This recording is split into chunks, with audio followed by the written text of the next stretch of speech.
Well, good morning and welcome to this Wednesday, July 22nd. And it is a great day to be alive. And I'm thankful to be able to share these moments with you. As always, want to thank you for tuning in and being a part of this time together. Today, I just want to talk a little bit about the upcoming series Skin in the Game. And I want to talk a little bit about Peter from Second Peter again, and just kind of talk something about the view from the cheap seats. So stick around and we will discuss that together. You, Jan, that is weekend for the 8 o'clock and 11 o'clock worship times. Encourage you, if you can, to pick a time and join us on campus for worship as we are continuing to provide that. And we still have online options as well. And so want to just encourage you in any capacity, be a part of worship with us this weekend. If you find yourself with some extra time and interest in things of computers, cameras, video production, script editing, things of that nature, or if you'd like to be on some video, if you would connect with us and contact us through media@fbccrowley.org, and we'll be certain to connect back with you. We could sure use the help, and that does help us as we get more people involved in some of the processes. So I'm thankful for those that come in and help with these processes, and we can be producing some good things for not only kids ministry, but all ministries and our church ministries at large. A lot of things going on campus right now. And some exciting plans and things coming ahead. So just stay tuned, and we'll walk that time together. Today, I'm talking about the view from the cheap seats. I enjoy baseball. I like baseball in person more than I like baseball on TV. And I've been an umpire for a number of years, or I haven't done it in a while, but I was an umpire for a number of years. And I remember the first college game that I ever umpired behind the plate. And I'll tell you one thing, the view from out in the field is different than behind the plate. And I will say another, the view from the seats is different than the view from behind the plate. I remember the first time that I was calling the game behind the plate, and it was a college game. So, the skill level has upped. It's not junior high ball. It's not even Legion ball in the summer where you have mostly all-stars getting together. It's not high school ball. College ball is a whole different deal.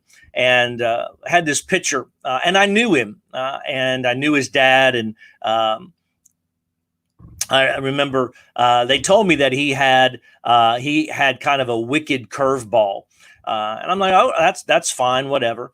And I remember standing behind the plate. You kind of hunch down a little bit, and you get ready to watch the pitch and watch it come in, so you can make the call.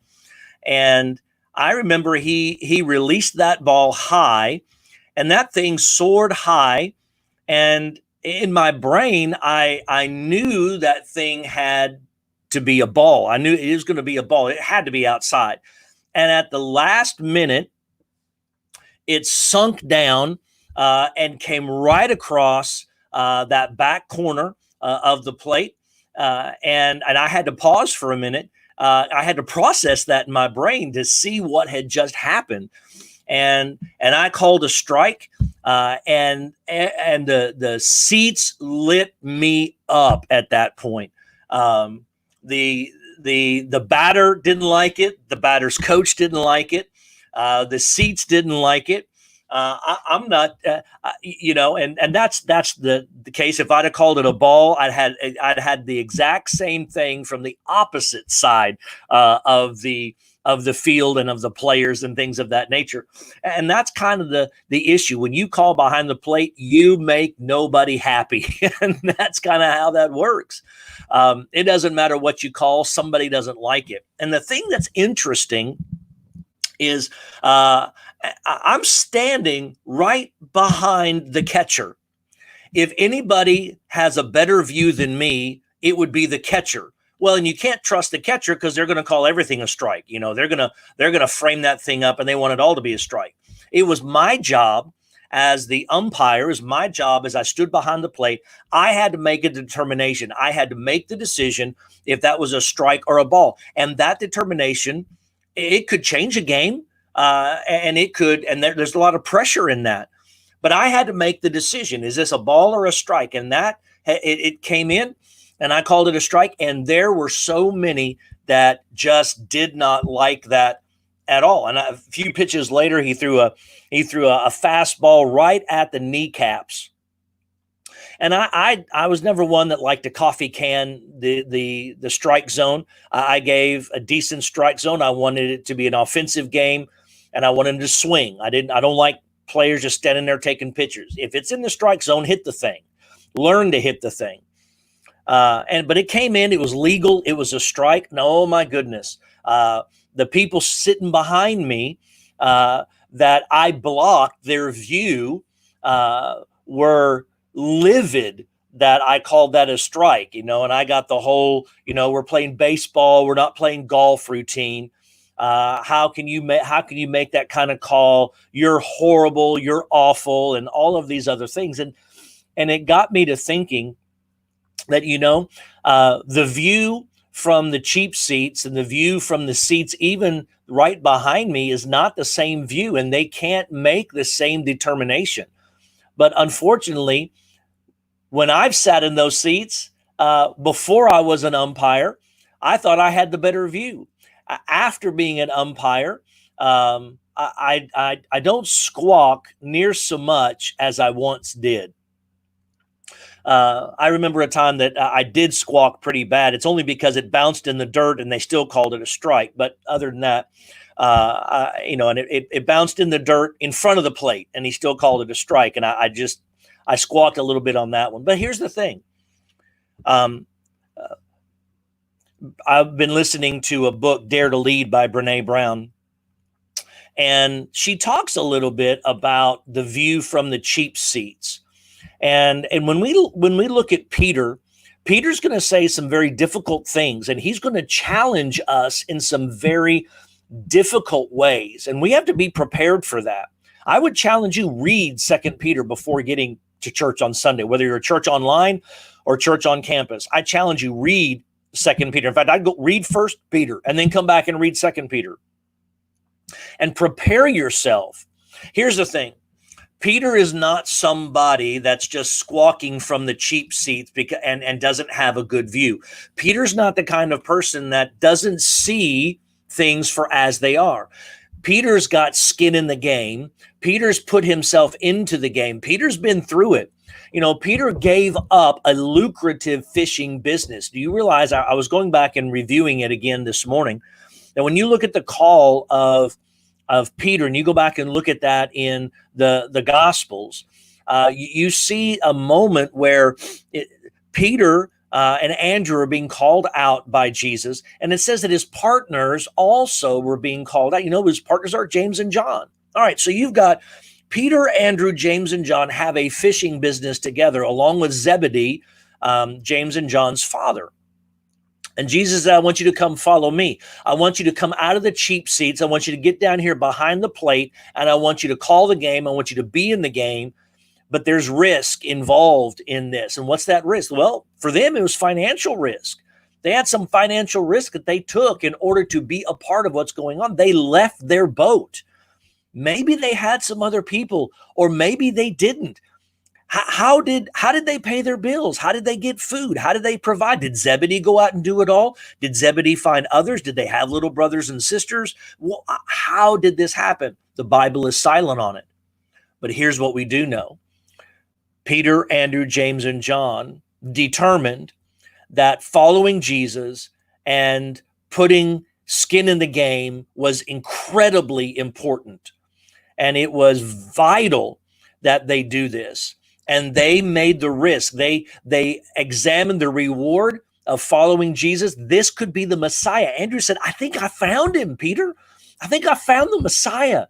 And this is the Messiah, the one that has been prophesied about, the one that they have been yearning for, the one they've been longing for, the one that we've been waiting for hundreds of years. And Andrew says, hey, Pete, I think I found him. I think I found the Messiah. There's risk and there's reward.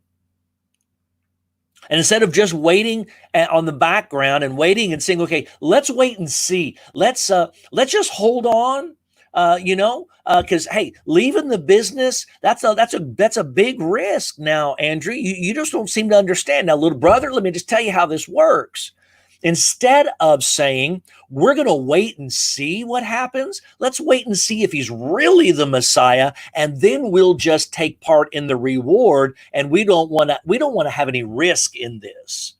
No, that's not what they did. This is why we look fondly upon these men. This is why we look back on these men and say, these are the heroes of our faith. Abraham didn't say, no, Lord, I want to know. You've got to map this out for me. Put it in, let's GPS this thing. Give me the coordinates. Let me see what Google tells me and where the maps tells me to go. And when I know where I'm going, then there's no risk and I'll just experience the reward. Abraham was said, get up and go. And you know what he did? He's a hero of the faith. Why? Because he got up and he went and he didn't have to know all of it. He didn't wait for the reward. He didn't want to lessen his risk. He's a hero of the faith because he was willing to put skin in the game and take the risk as well as be a potential recipient of the reward. We look at Moses. Moses had his issues and he did have his issues. But in the end, he still went forth and did what God wanted him to do. And it wasn't until he was willing to take the risk that God gave him the reward of saying, look, hey, by the way, the Pharaoh that wanted your life, he's not there anymore. And we look back on these guys, Noah, instead of waiting for the first drops of rain to prove that it was actually going to happen, no, what does he do? He builds a boat and he takes the risk and he takes the mocking. He takes all of the poking fun at him, and they ridicule him all throughout the community and say, you're an idiot. Have you gone nuts? Look at this crazy man up here making this boat, talking about rain. What is this thing you're talking about? Floods. We don't know what that is. We have no idea what that is. And yet Noah said, I'm willing to take the risk. I believe in it so much. I'm willing to take the risk. If I get a reward, if I don't get a reward, but I'm going to take that risk. And he's looked fondly upon as a hero of the faith because he took the risk. Peter struggled. Sure, Peter struggled. When it came down to it, he had some risk aversion moments. When you look at when the girl came up and said, hey, you're one of his followers, right? No, that's not me. And he's warming himself by the fire, filled with shame and guilt because of what he just did. And they say, hey, you're one of them. We can tell by the way you talk, you're one of them. No, I'm not. And he cursed. He said, I'm not a part of that group. I'm not a part of that crowd. And hey, he struggled, as we all do sometimes. God challenges us in ways that are beyond our capability. And he calls us out to do things that are crazy sometimes. Paul would say in the readings in 1 Corinthians this week, it's foolishness. We've been made fools of by what we preach, but we're fools for Christ and we're willing to take the risk. Paul put skin in the game. He left everything he knew, took a huge risk, and the reward paid off. But I believe, based on what he says in Philippians, that to live is to Christ and to die is gain. I don't even care, because the unsurpassing value of what is to come outweighs whatever I have to take today. And he says, you know what? It doesn't even matter. And Peter, the thing that's nice about Peter is he's not somebody that's sitting up in the nosebleed sections trying to call this game for us. He's down in the trenches, and we can believe him and we can trust him, and we can say, you've got skin in the game, so you get to stay in the game, but you can't get a win unless you play in the game. And that's a quote from Hamilton. You'll hear that again on Sunday morning. But that's the reality. We've got to put skin in the game. And Peter is going to say 5 times in this one little letter, make every effort. He's challenging us. And by the inspiration of the Spirit of God, we are going to be challenged these next few weeks. Am I only seeking the reward, or am I willing to put my own risk in? Am I willing to take the risk? And that is the ultimate challenge, isn't it? Am I willing to take the risk? Because that's what God calls me to do. And I'm telling you, the reward on the backside is so great. But taking that risk, that's fearful, and it's difficult, and it's a challenge, because we don't know, if I risk this, if I take a step of faith, what's going to happen? And the thing about God is he doesn't always tell you. I mean, we can look in his word, and we can read his word, and it's going to say that following him is joy, and following him is peace, and following him is a blessed state. But the devil's also standing there trying to put fear in you, and taking steps of faith and putting risk in is tough. Whether it's you putting risk in as a spouse with an unbeliever, or you putting risk in as somebody who wants to follow God, but nobody in your family wants to follow God, or putting risk in and saying, hey, we're going to do what's best as a parent, even though we're going to get pushback from our kids. Or maybe as an organization, maybe we as a church have to take steps of faith, and there's risk involved to do ministry. Ministry is messy. It always has been. In fact, if ministry is not messy, we're doing it wrong. Because when we deal with humanity and we deal with people and we try to reach the lost, it's going to get messy, and things get broken, and things get harmed, and stuff happens.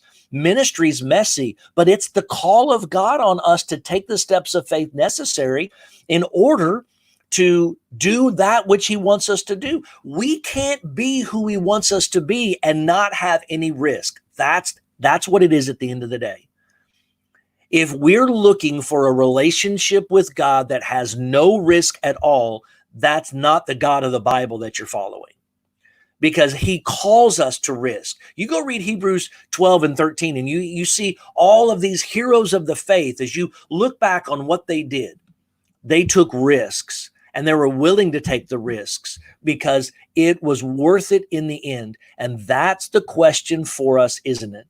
Am I willing to take the risk of faith to follow God? Have a great Wednesday.